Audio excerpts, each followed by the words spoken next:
Number 12, Bagbo Bilgins, the Bobbit from the Pyre.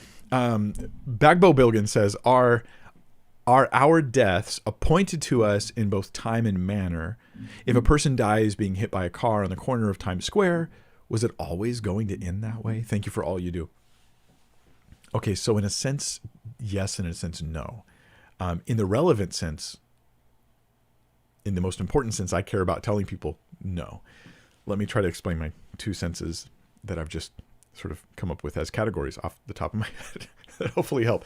Okay, so in one sense, God knows all the future actions of mankind and all the various things that are happening with physics in the universe, and he knows all of his decisions in response to those actions and his interventions and all that. So in a sense, God knows from eternity past that guy's going to get hit in Times Square, on the corner of Times Square by a car. And that's going to be his day, okay?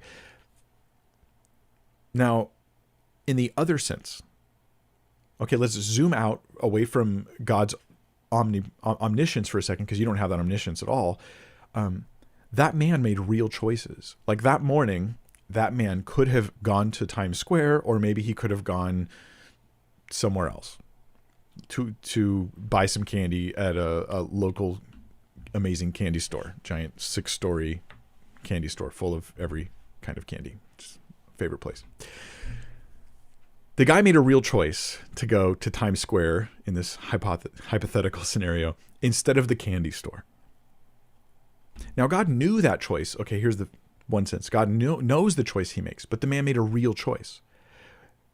God's knowledge didn't make him make the choice. He made a real choice, and God knew what choice he would make, meaning that there are decisions we really make that truly impact what our fate is going to be, yet God knows what that fate will be in the long run. So what I'm trying to guard you against, Bagbo Bilgins, is the belief that you don't have a choice, and that your fate, where you're going to die, where you're going to live, the life you're going to live, is already decided for you, and you don't have any decisions to make about it. That's a dangerous and I think very unbiblical perspective on things. That's a type of fatalism, because honestly, if that's true, why do I ever even get out of bed at all?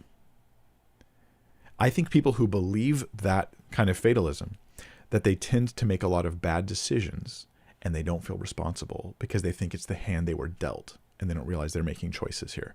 And so that to me is very harmful. Now, from the beginning in the garden, we have a decision that Adam and Eve are making about a tree. As you continue on, you have decisions that people are making about sin and the consequences of God's judgment for that. When Jesus enters the picture, you have real decisions to make about whether you'll receive or reject Christ. And the whole Bible is presenting you with decisions between one world and the next, one kingdom and the other kingdom, God's kingdom. These decisions are so important. The last thing I want somebody thinking is that they make no choices. And I realize that there are those who do hold that view. I just think it's very unbiblical and causes a lot of trouble for individuals. Fatalism makes you make bad decisions, right? Nothing you say is going to make it true. Believing it won't make it true, but believing it may cause you to make bad decisions, thinking it's not your responsibility, it's not your fault. That was just going to happen anyways. And well, the Bible doesn't respond to people like that at all. It's like, y'all should have done better.